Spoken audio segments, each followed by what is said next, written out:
The living Christ, the testimony of the apostles, the Church of Jesus Christ of Latter-day Saints. As we commemorate the birth of Jesus Christ 2 millennia ago, we offer our testimony of the reality of his matchless life and the infinite virtue of his great atoning sacrifice. None other has had so profound an influence upon all who have lived and will yet live upon the earth. He was the great Jehovah of the Old Testament, the Messiah of the New. Under the direction of his Father, he was the creator of the earth. All things were made by him, and without him was not anything made that was made. Though sinless, he was baptized to fulfill all righteousness. He went about doing good, yet was despised for it. His gospel was a message of peace and goodwill. He entreated all to follow his example. He walked the roads of Palestine, healing the sick, causing the blind to see, and raising the dead. He taught the truths of eternity, the reality of our premortal existence, the purpose of our life on earth, and the potential for the sons and daughters of God in the life to come.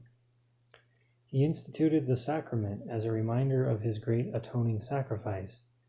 He was arrested and condemned on spurious charges, convicted to satisfy a mob, and sentenced to die on Calvary's cross. He gave his life to atone for the sins of all mankind. His was a great vicarious gift in behalf of all who would ever live upon the earth. We solemnly testify that his life, which is central to all human history, neither began in Bethlehem nor concluded on Calvary. He was the firstborn of the Father, the only begotten Son in the flesh, the Redeemer of the world. He rose from the grave to become the first fruits of them that slept. As risen Lord, he visited among those he had loved in life. He also ministered among his other sheep in ancient America. In the modern world, he and his Father appeared to the boy Joseph Smith, ushering in the long-promised dispensation of the fullness of times. Of the living Christ, the prophet Joseph wrote, "His eyes were as a flame of fire. The hair of his head was white like the pure snow. His countenance shone above the brightness of the sun, and his voice was as the sound of the rushing of great waters, even the voice of Jehovah, saying, I am the first and the last. I am he who liveth. I am he who was slain. I am your advocate with the Father." Of him the prophet also declared, "And now, after the many testimonies which have been given of him, this is the testimony last of all, which we give of him, that he lives. For we saw him even on the right hand of God, and we heard the voice bearing record that he is the only begotten of the Father, that by him and through him and of him the worlds are and were created, and the inhabitants thereof are begotten sons and daughters unto God.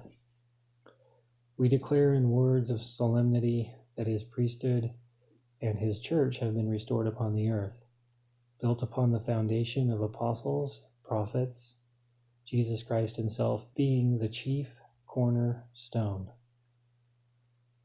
We testify that he will someday return to earth, and the glory of the Lord shall be revealed, and all flesh shall see it together.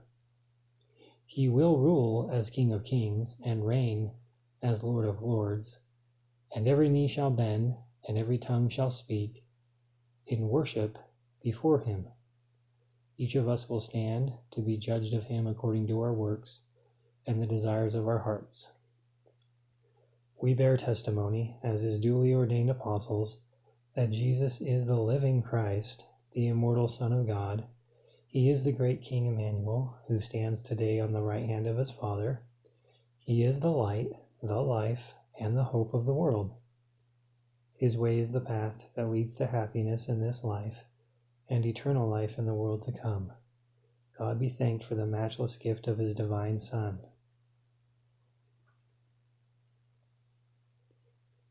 And then it's sign.